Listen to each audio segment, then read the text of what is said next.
Boa noite a todos, sejam muito bem-vindos a mais uma Assembleia Municipal Orçamentária. Hoje nós vamos falar sobre a nossa peça da Lei Orçamentária Anual do exercício de 2026. Os tópicos que serão abordados hoje, nós vamos falar sobre o orçamento participativo, como ele ocorreu, quais foram os seus resultados, resultado da votação por região administrativa. Vamos demonstrar para os senhores e senhoras, os integrantes da Comissão Municipal de Acompanhamento, Fiscalização e Controle da Execução Orçamentária. Passaremos para os senhores e senhoras as etapas na elaboração da Lei Orçamentária Anual. Falaremos sobre a receita estimada, despesa fixada e a despesa por função.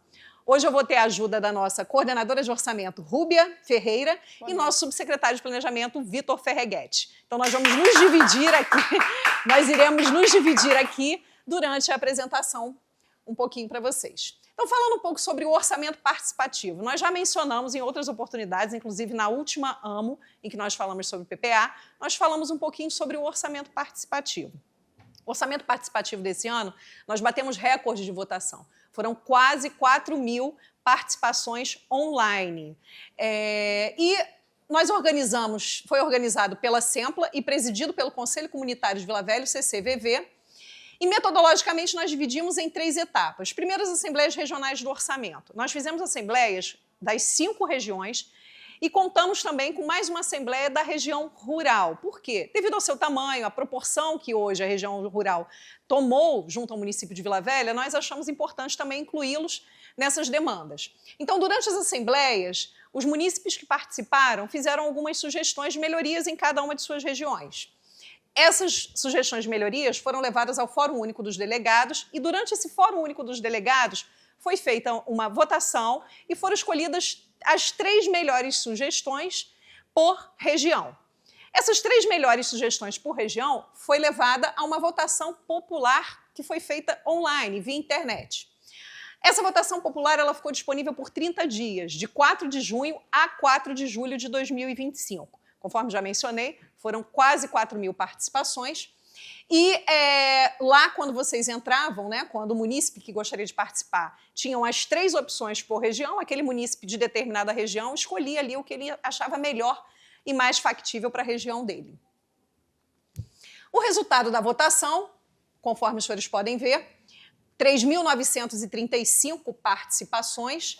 Em verdinho ali tem a escolha por cada região, então nós temos a região 1, região 2, 3, 4, 5 e a região da zona rural.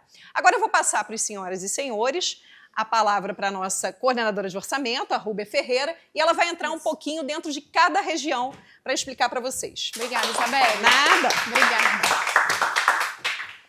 Vamos começar falando pela região 1. A região 1 fica a região centro, a gente chama de região grande centro. Fica as praias, Praia da Costa, Itapuã, Coqueiral de Taparica, o bairro da Glória. Então nós trouxemos também algumas ilustrações, algumas fotos da região para que as pessoas possam se localizar melhor. Na região 1, a opção mais votada foi a ampliação da Almeida Arnaldo Borgo, no bairro Praia das Gaivotas. Então, nós fizemos reunião com a Secretaria de Educação e a intenção da Secretaria é ampliar a oferta da unidade com a aquisição com recursos do FUNPAES, que é o Fundo de Melhoria e Condições de Oferta na Educação Infantil, FUNPAES 2025. Então, já inscreveu essa proposta no FUNPAES e a ideia é fazer a construção de um prédio próximo para ampliar o número de vagas. Já na região 2, que é conhecida como Grande Ibis, né, atende os Ibis, Morro do Cruzeiro, fica na região 2, né, tem outras atrações. Trouxe também o mapa da região 2, que fica Novo México, Jardim Azteca, Ilha dos Bentos, Nova Taparica, Guaranhuns. Na região 2, a mais votada foi a ampliação e reestruturação da Unidade Básica de Saúde de Jardim Colorado. Essa unidade de saúde, ela vai ser a ideia que seja ampliada, que tenha também salas de vacinação, entre outros equipamentos, para melhorar o atendimento dessa região. Ela atende os bairros Brisa Mar, Santos Dumont e Jardim Colorado. E essa situação ela está em processo de contratação da empresa para executar a ampliação. Já está em fase final de licitação, está prevista a homologação no Diário Oficial por esses dias. A região 3, que é conhecida como Grande Aribiri, até coloquei um destaque para a área portuária, fica próximo à Ilha das Flores, Capuaba. Temos também a tradicional Feira do Aribiri, onde acontece a tradicional feira. Temos alguns bairros como Aribiri, Argolas, Ataíde, Chácara do Conde. A comunidade ela escolheu como prioridade para essa região há duas ruas, a drenagem e pavimentação de duas ruas, que é a Rua Américo Bernardes, que fica em Pedra dos Búzios, e a Rua Capitão Vieira de Melo, que fica em Vila Garrido. São duas avenidas importantes para os bairros. E a Secretaria de Obras, né, em conversa, em reunião com a Secretaria de Obras, ela informou que um técnico está no local para fazer a verificação dessas duas ruas, para analisar a viabilidade e a oportunidade também de fazer as melhorias, o que consegue fazer como melhoria nessas ruas, para melhorar a drenagem e para melhorar a pavimentação também. Então, o técnico já está no local para fazer essa análise de viabilidade e, posteriormente, vai ser executado um projeto e nós vamos também partir para a licitação dessas duas ruas.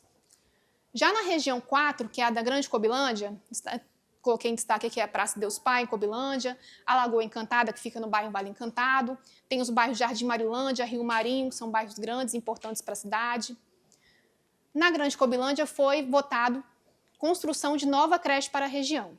Então, em reunião também com a Secretaria de Educação, eles fizeram um mapeamento das áreas públicas junto à Secretaria de Desenvolvimento Urbano. E após esse mapeamento, foi aberto um processo administrativo para analisar a viabilidade de desapropriação de um terreno próximo ao MEI Juvaci Friacha, que fica no bairro Santor 4, para aquisição desse terreno e também ampliação, construção de novas unidades para ampliar e atender essa expectativa de novas vagas, de mais creche, novas vagas em creches para a região. E na região 5, que é a região da Grande Jucu, onde compreende os bairros Terra Vermelha, Interlagos, a gente trouxe também algumas ilustrações, como a Igreja de Nossa Senhora dos Navegantes, a pista de pump truck, Memorial do Congo. Nessa região, na região 5, a mais votada foi a implantação de novo CRAS. Isso foi o que a população da região 5 mais pediu. E em atenção a esse pedido, foi firmado um compromisso, tem um compromisso que é celebrado entre o Ministério da Cultura e o Estado do Espírito Santo, com o objetivo de implantar um Centro de Artes e Esportes Unificados, que a gente chama de CEL. Lá no Balneário Ponto da Fruta, que é onde a gente tem um terreno já tem um local específico para a implantação desse centro, é um centro cultural, mas nesse centro cultural ele cabe e já está previsto um equipamento da assistência social, que é o CRAS, em funcionamento também nesse local. Então, a expectativa é que seja um local de grande movimento, tanto para o esporte, para a cultura e também para a assistência social, atendendo o pedido dos moradores no orçamento participativo. Então, já temos o termo de compromisso para a captação do recurso. Na região rural, que a gente traz aqui, que é Xuri, Córrego 7, Retiro do Congo, é uma região de agroturismo, é importante para a cidade. Lá, a opção mais votada foi reforma e adaptação da UMFTI Reverendo Valdomiro Martins Ferreira. É uma escola que funciona em tempo integral, atende tanto o MEI quanto o ensino fundamental. Então, o que a comunidade pede é a reforma e a adequação dessa escola, uma adaptação melhor para atender melhor os alunos. E a Secretaria de Educação, ela possui um contrato 151-2025 e ela pretende fazer essa reforma e adequação utilizando este contrato já firmado no município de Vila Velha. E essa aqui é a comissão que foi eleita no Fórum Único de Delegados. A comissão foi indicada pelo presidente da Câmara de Vila Velha, 2 vereadores, que foi o Alexandro Righetti Receputi e o Tiago Enker. E trazemos também nessa comissão, em apoio ao Conselho Comunitário de Vila Velha, 6 pessoas representando o Conselho Comunitário de Vila Velha, inclusive um de cada região e um também da área rural, que é o Leonardo, do bairro Coqueiral de Itaparica, região 1, Márcio Zeguete, do bairro Nossa Senhora da Penha, na região 2, Serginho do Salão, do bairro Vila Garrido, Serginho Klein, bairro Vale Encantado, Rosa, do bairro Jabaeté, e Ângela Guedes, do Córrego 7. Então, essas pessoas, elas estão, pelo Fórum Único de Delegados, elas foram incumbidas nessa missão de acompanhar a execução e o controle do orçamento e a execução dessas atividades que foram previstas aqui, votadas no orçamento participativo. Então, essas são as ações do orçamento participativo. Vou voltar aqui a apresentação para a nossa secretária de Planejamento, Isabelle, para dar continuidade à peça. Obrigada, Rúbia. Agora, entrando especificamente na peça, tá? Falando sobre a peça da Lei Orçamentária Anual para o exercício de 2026. Então, lembrando aos senhoras e senhores a respeito de quais são os nossos instrumentos de planejamento, tá? Conforme eu mencionei no início, a necessidade de se ter PPA, LDO e LOA, ela está previsto principalmente na nossa Constituição Federal. Então, todo ano o município, em relação à lei orçamentária, a gente precisa ter esse trâmite. O PPA, como eu já mencionei também, inclusive na AMA anterior, ele tem a vigência de 26 a 29, tá? A LDO e a LOA são peças que anualmente a gente precisa elaborar, sempre pensando no que a gente vai executar para o exercício posterior. Então, qual é a função do PPA? É planejar. Qual a função da LDO? Orientar. E qual a função da LOA? Executar as nossas políticas públicas e os programas de governo. Vou voltar aqui um pouquinho. Bom, falando sobre a Lei Orçamentária Anual, a nossa LOA, qual é a vigência da LOA? A vigência da LOA ela é anual. Esse ano a gente aprova para que no exercício posterior, ou seja, 2025 a gente aprova para que em 2026 a gente execute conforme a aprovação feita esse ano. Qual é a finalidade dela? Ela estima a receita e fixa a despesa. E a abrangência? Ela abrange orçamento fiscal, orçamento de seguridade social e orçamento de investimento. Quais são as bases legais, né? As bases legais são a Lei Federal 4.320 de 64, a nossa Constituição Federal, como eu já mencionei, a Lei Orgânica do Município, Lei Complementar número 29, a Lei de Responsabilidade Fiscal e a nossa LDO, que foi aprovada esse ano, a LDO número 7.225, de 8 de julho de 2025. E quais são as etapas de elaboração da LOA? Primeiro, a gente faz a previsão das receitas municipais, e a gente faz sempre se baseando em índices oficiais. Quais sejam? O IPCA, a gente nos baseou em 5,66%, PIB, 1,99%, e os valores compactuados ou previstos para receber da União ou do Estado, ou seja, através de convênios, SUS, FNAS, etc. Previsão de despesa com os servidores, ou seja, o que eu vou gastar com os nossos servidores, a nossa folha de pagamento, etc.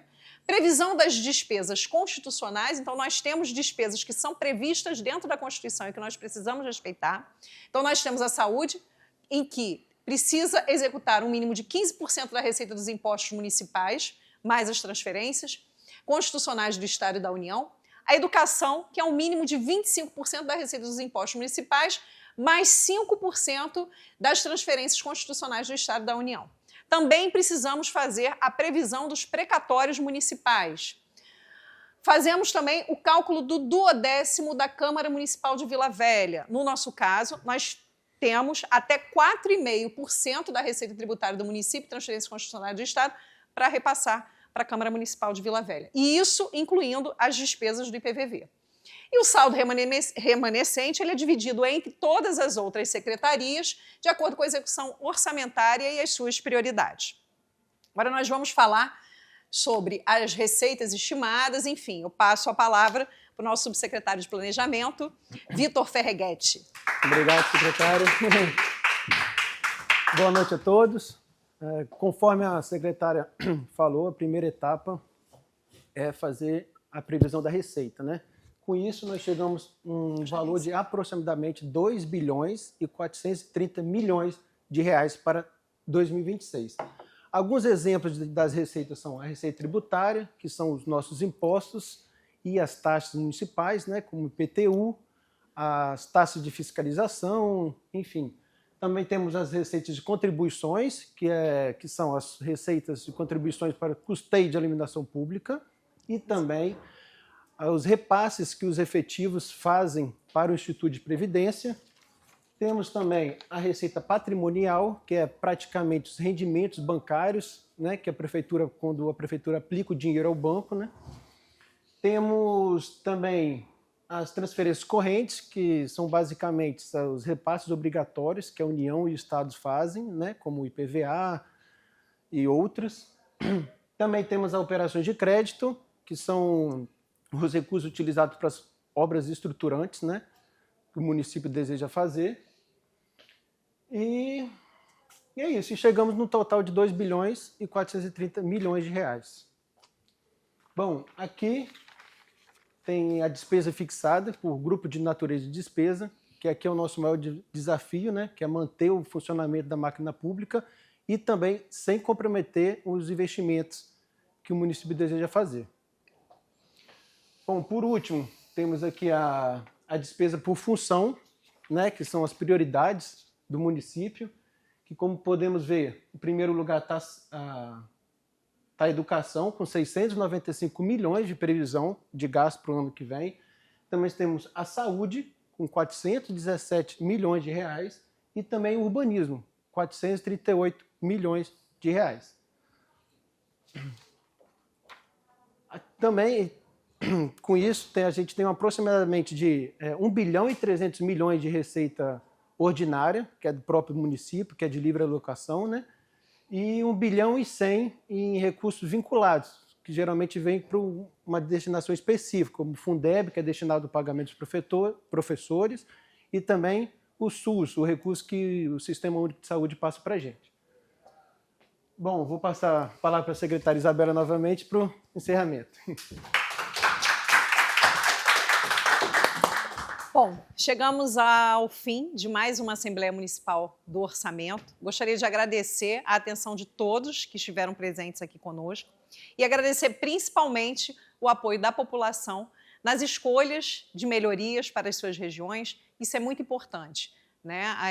É sempre fundamental que aquele nosso principal cliente, que é o munícipe, participe conosco ativamente. Muito obrigada, uma boa noite a todos. Nos vemos novamente mais à frente.